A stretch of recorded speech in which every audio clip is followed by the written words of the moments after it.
Falando um pouquinho mais agora sobre outra carta, quero falar sobre Gálatas, que é essa carta maravilhosa, né? Que foi a primeira carta que a gente começou a pensar sobre ela quando a gente começou a disciplina antes da pandemia, né? Antes de tudo fechar, né?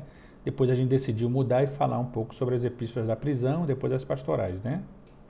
Então, deixa eu tentar fazer um resumo sobre Gálatas, porque, como eu disse, a gente não está tendo tempo mais de mergulhar na carta e de pensar sobre ela, né? Então, eu vou fazer esses vídeos que vão ficar um pouco curtos mesmo, né?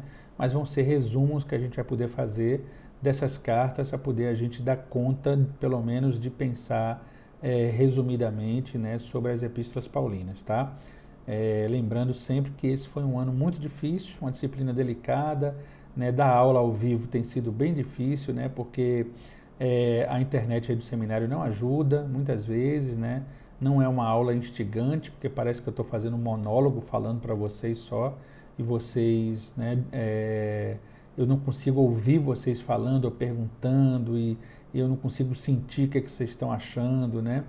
Então, assim, a gente tá tendo que se adaptar esse ano e tentar fazer dessa maneira, né, o que pode ser feito, tá? Então, vamos lá. Para entrar na carta aos Gálatas, essa carta maravilhosa, né, foi a primeira carta que Paulo escreveu, né, tudo se indica que foi a primeira carta que Paulo escreveu, né, a gente já falou um pouquinho sobre isso, mas deixa eu só lembrar a vocês que existem duas ideias, né, que Paulo foi para a Galácia, e a Galácia era uma região onde tinha a Galácia do Norte e a Galácia do Sul. E aí se acredita que Paulo pode ter escrito essa carta, né, para essas duas Galácias. Se ele escreve para a Galácia do Norte, tem uma ideia de que essa foi a primeira carta a ser escrita, e ele escreve ela em 49 depois de Cristo, quando ele estava subindo numa sua viagem missionária, passando pela Galácia do Norte, e ele retorna pela Galácia do Sul. E aí, se ele faz esse retorno e escreve essa carta na Galácia do Sul, né, para a Galácia do Sul, ele escreveu ela em 57. Então tem duas opções para Gálatas. Você vai encontrar em comentários estudiosos algumas pessoas defendendo que Gálatas foi escrito em 49 depois de Cristo, e esse é o mais aceito. Os maiores comentaristas das cartas paulinas dizem e aceitam, o mais aceito é esse, né, de que ele foi escrito em 49 depois de Cristo, né? A gente consegue ver isso em Carson, a gente consegue ver isso em Stott, a gente consegue ver isso em Hendricks, a gente vê isso em F.F. Bruce, né? A gente vê isso em Russell Shedd, né? A gente vê isso em Hernandes Dias Lopes, a gente consegue ver grandes comentaristas, né? Os nacionais aqui, os internacionais, né? São os mais estudiosos dessa carta, dando essa ideia de que Gálatas foi a primeira carta a ser escrita em 49 depois de Cristo. Isso é o mais aceito. O tema dessa carta, para a gente lembrar, era a justificação pela fé, né? Sabe, nós vamos ser justos pela fé, não é por obras nenhuma, é pela fé. E ele estava passando por uma questão. O que acontecia na cidade, na Galácia, nesse momento, nessa igreja, para que Paulo escreva essa carta, né? Paulo, ele era apóstolo, tinha aberto essa igreja, escreve essa carta para essa igreja, né, depois dizendo, porque ele soube que existia um povo nessa igreja, né, uma seita, vamos dizer assim, que era chamada de judaizantes, e esses judaizantes, eles eram cristãos, que eram judeus cristãos convertidos, né, que acreditaram em Jesus, eram cristãos, tinham se convertido, mas que eles queriam impor as práticas do judaísmo para aquele povo. Só que aquele povo era de uma outra cultura e eles estavam sem aceitar isso, né, e sem lidar bem com isso. Então, por exemplo, os judaizantes queriam colocar pulso para que as pessoas da igreja da Galácia, os Gálatas, eles pudessem todos serem circuncidados. Mas essa era uma prática entre os judeus. E naquela região da Galácia, nessa cultura, sabe, a circuncisão era uma mutilação. Você estava se mutilando, cortando um pedaço do corpo seu, ainda mais sendo o pênis, que é tão importante para os homens, e para aquilo era uma mutilação. Eles não entendiam aquilo como uma aliança com Deus, um símbolo da aliança com Deus, e, né, Paulo escreve dizendo que para eles não era necessário isso. Isso era coisa dos judaizantes, que tinha a ver com a cultura dos judeus que seguiam dessa forma, tendo a circuncisão como uma aliança de que esse povo era povo de Deus, mas que não existia mais necessidade dos Gálatas fazerem isso também, né? E fora isso, os judaizantes tinham questões com comida, né? Não podia comer tal tipo de comida, então eles falavam que, né, os judeus não comiam porco, não comiam crustáceos e não queriam que esse povo comesse, mas eles comiam. Então algumas práticas que estavam querendo, os judaizantes querendo colocar essas práticas para que a igreja da Galácia seguisse, e Paulo escreve dizendo, olha, não tem nada que vocês seguirem isso. Eu fui que escrevi e ensinei a vocês o evangelho genuíno, verdadeiro, e qualquer coisa que seja pregada além do que eu ensinei a vocês, que esses pregadores sejam anátemas, sejam malditos, sabe, esses pregadores por conta disso, né? E eles estavam dizendo também que a justificação acontecia pelas obras, e Paulo diz nada a ver, a justificação é se tornar justo, parecido com Jesus, reto, né? E essa vida de retidão, de justificação, de justiça, ela acontece pela nossa fé no nosso Senhor Jesus Cristo e não por obras nenhuma, né? Então ele escreve essa carta para defender essa ideia. No primeiro capítulo, Paulo está falando que o evangelho que ele pregou veio diretamente de Deus, né? E ele dá essa ideia falando para eles isso, olha, o que eu ensinei a vocês veio para mim diretamente de Deus. Eu estava pregando para vocês o que eu recebi diretamente de Deus, sabe? E não há outro evangelho. Não existe outro a não ser esse que eu estou pregando para vocês e ensinando a vocês. No capítulo 2, Paulo fala da relação dele com outros apóstolos. E aí ele fala que ele foi visitar os apóstolos em Jerusalém. Você sabe que a igreja primitiva era uma igreja que tinha como líderes, né, Tiago, o irmão de Jesus, João, o apóstolo João, e Pedro, o apóstolo Pedro, né? E Paulo, quando se converte, Paulo era um cara que era perseguidor de cristãos, lá na Judéia, né? Então, a igreja da Judéia, que era essa igreja que tinha como líder Pedro, Tiago e João, eles tinham uma crise com isso. Muitos cristãos tiveram uma crise com Paulo. Será que esse cara não está se fazendo de crente, de que é convertido, para poder saber, chegar até a gente, saber os nossos esconderijos e nos delatar para os judeus e eles nos prenderem? Porque esse Saulo é muito conhecido como um cara que prendeu cristãos e mandou matar. E aí ele vem agora dizendo que ele se converteu? Que conversa é essa?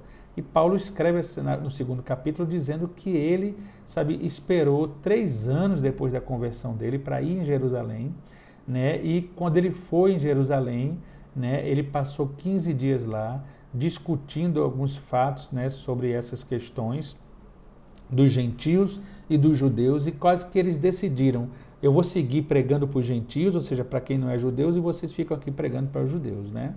Então ele fala disso, aí ele diz que depois de 14 anos ele voltou até Jerusalém, né, para poder, essa volta dele é registrada, né, em Atos capítulo 11, né, e ele vai para ali para poder ter uma espécie de uma reunião com aquela igreja e com aquele povo de Jerusalém para decidir o que iria acontecer, né, referente à pregação do evangelho, né. Então ele fala um pouco disso daí, certo? Ele conta também nesse capítulo que ele teve uma dificuldade com Pedro, né?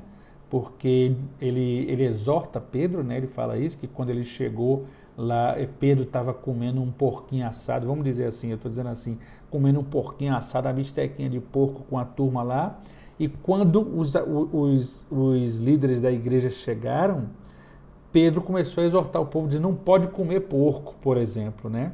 E aí Paulo exortou Pedro publicamente, dizendo, oi, tu não estava comendo agora esse tempo todinho e agora tu vem com essa conversa? Né? Sabe, entendeu? Faço o que eu digo, não faço o que eu faço? Que conversa é essa? E ele exorta Pedro ali, né? Essa é uma parte bem interessante da Bíblia, porque a gente vê Paulo publicamente dando uma exortada no grande Pedro, né? No apóstolo Pedro, né? Então estava isso daí. Capítulo 3 e 4, ele fala sobre a servidão à lei, né? E ele estava dizendo aqui sobre essa questão dos judaizantes, né? De que eles não deveriam seguir eles, né? Os judaizantes, eles chegaram a instituir festas e cerimônias judaicas, né? Sabe? E tentando combinar o evangelho com a lei mosaica, a lei de Moisés. E aí Paulo, né, diz para eles que esses dois sistemas não combinavam. o evangelho não tinha a ver mais com a lei de Moisés, né? Já tinha tido uma mudança, né? E aí ele começa a falar um pouco sobre isso daí, no capítulo 3 e no capítulo 4 também, né? E fala sobre essas questões de combate aos judaizantes, né? Esse é um dos maiores motivos dessa carta. No capítulo 5, né, que é um capítulo maravilhoso demais, capítulo 6, que é o final dessa carta, né, eu estou falando muito, muito resumidamente, infelizmente, mas é assim que dá para ser feito. Paulo, no capítulo 5, é aquele capítulo maravilhoso que ele começa dizendo assim, foi para a liberdade que Cristo nos libertou. Né? Então, assim, que ninguém volte a ter um jugo de escravidão. Ele continua falando sobre o combate aos judaizantes e essa ideia de que eles teriam que agora, tem que se circuncidar agora, não pode comer isso, não pode beber aqui, não pode usar tal tipo de roupa. Ele está combatendo isso aos Gálatas, né? No capítulo 5. Esse também é um grande capítulo, porque é um capítulo onde Paulo fala sobre as obras da carne e os frutos do Espírito, né? E se a gente for perceber, ele fala do fruto do Espírito como um singular. Não os frutos do Espírito, mas o fruto do Espírito. E é belíssima essa ideia, porque ele fala que o fruto do Espírito é o amor. E aí ele fala o restante, né? Como se fosse o amor, aí ele fala alegria, paciência, bondade, longanimidade, mansidão, domínio próprio, né? Sabe? E o que ele está querendo dizer? Qual é a ideia que a gente entende sobre a questão do fruto do Espírito, né? É que o fruto do Espírito, vamos chamar assim de fruto, eu vou fazer uma analogia com a tangerina. Sabe? Tangerina que pode ser chamada de mexerico, né? Sabe, uma laranja, né? Tangerina, uma espécie de uma laranja, que a gente tira ali aquela casca, ela é uma só, mas ela tem vários gomos. Então é assim que a gente gosta de entender, que a gente pode entender o fruto do Espírito, certo? O fruto é o amor, é uma tangerina, é uma laranja ali, vamos dizer assim. O fruto é esse, é o amor, mas ele tem vários gomos: paciência, bondade, longanimidade, mansidão, domínio próprio, certo? Fidelidade, benignidade, né? Então esses são os gomos desse fruto que é o amor.